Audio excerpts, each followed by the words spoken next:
Dang, it's hot, y'all. It's good to see you here on Grassroots Gardening. We've got to walk around the yard. I want to give you an update on the Japanese maple forest, and just everything's blooming right now. Check it out. Gerber daisies. This is a little plant, barely made it through last year. My irrigation in this bed broke, so I'm glad to see it came back. We've got amaryllis popping up. And then around here, if you remember Hydrangea Hill, we are just now starting to pop open with some of our hydrangeas. And something cool the other day, I was actually picking some flowers, and I saw these kind of laid over in the mulch. And let's see if this one has done the same thing yet as I break it. But one of them had actually rooted. This one hasn't done it just yet, but I suspect that since that branch is kind of, you know, falling down and it got covered with mulch the other day, we'll see if we can find another one. But anyway, they're rooting under the mulch, so you could chop that off and make a whole new hydrangea plant. Now I gotta go find one so y'all don't think I'm lying to you, but aren't they beautiful? Love these lace cap hydrangeas, just now opening up. They've got buds all down on just about every stem, so another few weeks these things should be really showing out. The oak leaves are actually blooming as well. Let's see if I can find one that's covered up with mulch. Shouldn't be too hard, because as steep as this bank is, we really had to dump a lot of mulch up here. Look at this guy. I believe this one is ruby slippers. This is the one that kind of turns pink not too long after it goes all white. All right, come on, help me out, hydrangeas. Oh, I bet this one is probably rooted. Let's check on it. I'm gonna move the mulch off the top of it first so I don't break it. Yeah, here's a good example. Check it out. I don't know if you can see those right now. Those are all roots, just rooting itself without any hormone, without anything. So you can let that continue to root for another month or so, then come down and take your shovel and just chop right here. You got a whole new hydrangea plant. My Peggy Martin rose is coming back slowly. I just ain't had the time to come down here and redo my trellis, but on each post the Peggy Martin is coming back, thank goodness. But Hydrangea Hill is not looking too bad. I actually just during lunchtime pruned that buddleia or butterfly bush. I just took my DeWalt saw and cut it back by about half, so now it should bush out, give us some nice butterfly bush flowers. Oh, I gotta show you guys this.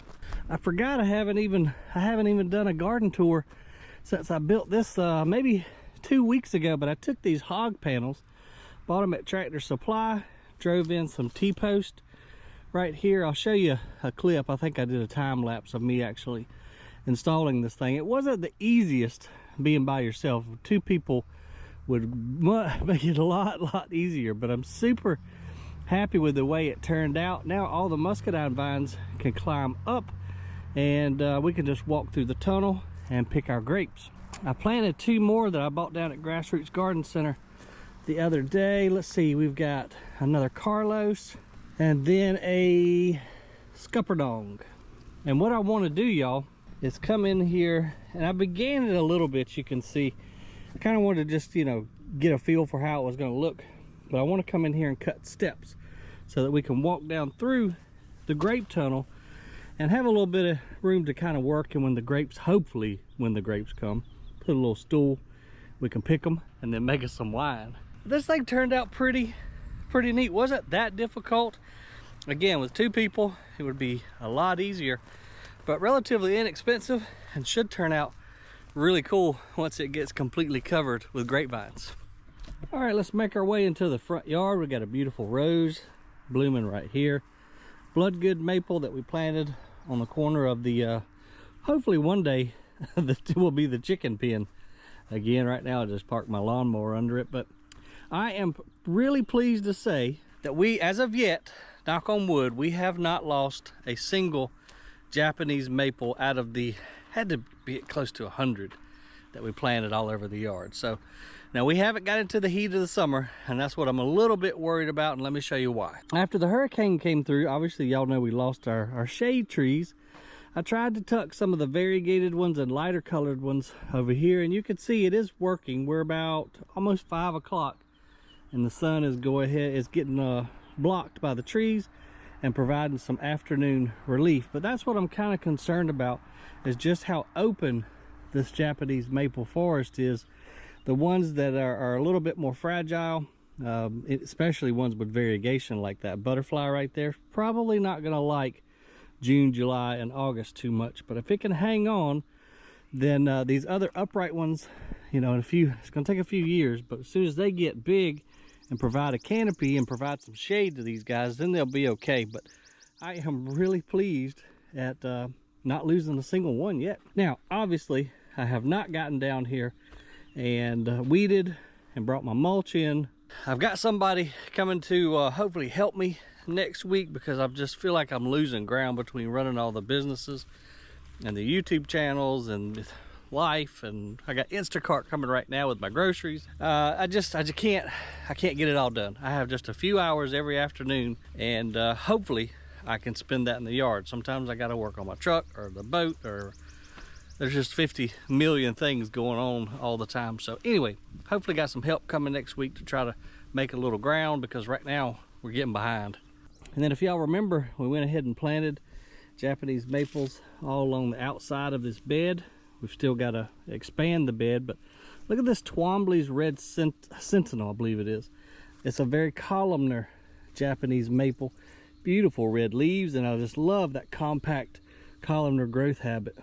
But we have got them everywhere. Now this butterfly will probably do just fine, because it gets shade pretty much most of the day, just a few hours during the middle of the day, so he should be fine. But even the ones that we planted all around here on the perimeter are doing great. Oh cool, check this out. The deer finally left this crinum lily alone long enough. Oh, it's gonna open up, I bet, tomorrow. It's cool, man. But yeah, everything is really coming to life. We're just into May right now. Our bald cypress came back from the beaver attack last year. The willow, same scenario. We've got to get down here and prune these azaleas. Some of you guys have asked for an azalea pruning video, and I just need to do it. The flowers just fell off. In fact, you can still see some of the internal flower parts still hanging on. We've got junk trees growing up. Good gracious, we've got so much to do, y'all. Look at this beautiful variegated weigela. It had some nice pink blooms on it not too long ago. Some more oak leaves. Now these guys are going to struggle a little bit. Again, they had shade, now they have absolutely none. So they are just going to have to hang in there or go kaput. Hopefully they'll hang in there. Look at this beautiful Korean maple. This is moonrise right here. All the new growth comes out and has that kind of reddish pinkish hue all along the margins. But look at this dude over here. Now I just propped him up today with a piece of bamboo. Great day, we got briars sticking up everywhere. But anyhow, he was laid over. Hurricane messed him up too. So this is a flamethrower redbud. Now, I've definitely got to do a better job of staking him up, but he was just leaned over. He got crushed by a tree. Look at that color. Man, I hope the camera does him justice. If he'll do that all year long, we got to get some more flamethrowers in the yard. And I love the contrast between the flamethrower and this, I think this is blue ice, Arizona cypress, I think. Don't quote me on that. But anyhow, the contrast between the foliage color and just the texture is going to be really neat as they both get bigger and kind of encroach on one another. I've never seen quite a combination kind of like that. That'd be pretty neat, huh? Oh man, it's hot already. They were saying on the radio today that this is going to be a very hot summer, and I think they're right. I'm embarrassed to even show you guys this, but you know, the other thing too, this is a real world YouTube channel. This isn't Garden Answer, where all I have time to do is just garden all day, every day. I wish I did, but I don't. But anyhow, I'm going to show you the yard as it is, because what I hope you'll do is subscribe if you hadn't already, and hit that notifications bell, because what we're going to do is, and as we have for the past year or two, slowly transition this yard into something that I'm really proud of. But right now, it's we're on the struggle bus, y'all. I want to redo this little fire pit area. But while we're right here, let's take a look at some more Japanese maples. Y'all know I am an addict. This is the firefly. This is waterfall. And then check this dude out right here. This is pink princess. Look at that pink and white variegation there. Got a couple others that are really sticking out right now too. This one looks like Manio. Let's check and see. I might be wrong. Yeah, this is Benishien. Very similar to Manio with the purple variegation, but Benishien right here. Drift roses are really showing out. And then this is Blonde Beauty. So all of her new growth comes out really a kind of a blondish, I guess, chartreuse, and then fades to this pink right here. I really have been impressed by that all spring long. Got to get up here, get this cleaned up. Asiatic jasmine's going crazy. This trumpet creeper was in full bloom about last week. Hummingbirds were all over it, and it's going to bloom again here real soon. I've been throwing my scraps and I've been having to steal dirt out of my raised bed because I forgot my dirt the other day, and I'm going to show you guys some plantings that I did. But anyhow, forgot my dang dirt. Carrots are doing great. Got some ornamental corn coming up. Salvia that we planted together last year.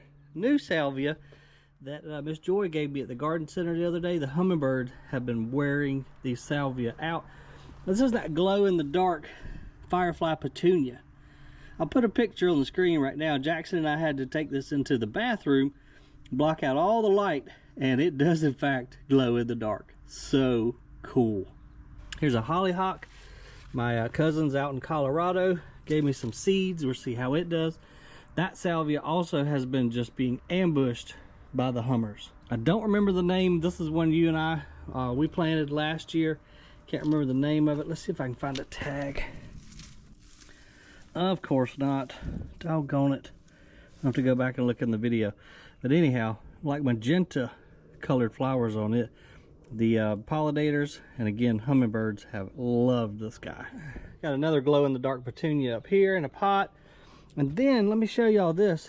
Down at the garden center we have these new chick charms. These things are awesome. So this is a trio. So it's 3 different sedums in one container. I just threw it in this old pot. Put a coleus in the back. Over here I did some proven winter stuff. Got Super Bells double vintage coral. This coleus from Proven Winners, Color Blaze Mini Me Watermelon. Like this guy, he's a fun little looking dude. Did some zinnias and some vinca. Vinca is like my go-to down here in zone 8B. It just does really good with the heat. And it looks like we must have had a frog come and visit our pot because he made him a little hole down in there. Some sun patience, another chick charm sedum, some more sun patience, some zinnia. And then I planted some seed of this little tower I got off Amazon. This is actually microgreens. And somebody is already munching on them. There you go, dude. You can have some. This is one of our Proven Winners bee balm. Another hummingbird and pollinator favorite. And if I haven't said it in the video already, if you'll leave these flower heads on and let them dry over the winter, then the goldfinches will come and eat the seed pods. Here's another color, pinker bee balm over here. Another chick charms. This one's mint and marmalade. They just have the most unique colors on their sedum. I don't know what breeding program they're doing, but it is these things are selling like hotcakes down at the nursery. Got some garlic planted, some Swiss chard, some bok choy that I used in some Chinese dishes. And then I went ahead and let this onion, this was a Vidalia onion I just got from the grocery store. I wanted to try to plant some seeds because I've never done onion from seed, and I knew the bees would love it. Look at all that pollen. So we'll let them kind of come and do their job, then maybe we can grow some onions together from seed. Got honeydew, cantaloupe. On those afternoons when I do have a few hours or minutes, I've just been coming out here and just planting stuff like crazy. Hadn't been filming a tremendous amount because, well, usually I only have just a few minutes, you know, to do it. It's not really video worthy. Down here by the pool, this is an antique old bucket and stand I got from the Antique Mart. Planted a sweet potato vine in it. Let's see, this is Marguerite. Got another Alabama coleus in this welcome pot. Now this one I'm very excited about. So this is a sun parasol, fired up orange. This is a mandevilla hybrid. So hopefully it'll take off in this pot. I want it to climb up this pole, go past this weeping vinca basket, and just let it take over, because the flowers are unlike anything I've ever seen. They are just the most tangerine color. It's absolutely beautiful. I've got my Meyers lemon over here. I just fertilized him the other day. He needed it bad time. You can see these leaves are not as green as they should be, and he dropped all of his blooms. So I took some Espoma citrus tone. You know, all know I love the Espoma products. Anything we plant brand new, we always use the biotone starter fertilizer. But they also have a citrus tone, and our citrus plants have just loved it. So just gave him some of that. Hopefully he'll bounce back here in no time. I've got to go down to the garden center soon and get some herbs. I want to do some herbs in my green stalk planter this year. You know, plant some stuff that I actually use in the kitchen. Some basil, oregano, and thyme. This Asiatic jasmine, a lot of people don't know that it flowers or that it climbs, but here's proof that it for sure does both. This area is probably what we're going to work on next. I started over there on Hydrangea Hill, then moved to the Grape tunnel. I still got to finish it, but I want to get in here, get these weeds. That's actually some kale that came out of the green stalk from this past winter. But anyhow, get in here, get this cleaned up, get it weeded, get it mulched. But I wanted to show you guys this. Remember this? I did a video on last year. Isn't this thing just something else? So this is the proven winner desert rose. Let's see, is it a catalpa? It's a catalpa hybrid, I know. Can't remember what the actual hybrid name for it is. El Nino desert orchid. Yeah, catalpa hybrid. So this is between a catawba and a desert willow, I believe. I don't know. I remembered it when I did the video, and of course now I can't remember anything, but it has orchid-like flowers. And man, if y'all could smell, it smells just like a pretty lady. Oh man, I gotta go get something cold to drink, you guys. I appreciate you hanging out with me. Just wanted to give you guys an update. Some of y'all been asking how the Japanese maple forest is coming along. There's your update. I appreciate you. The more you know, the more you grow. See you on the next video.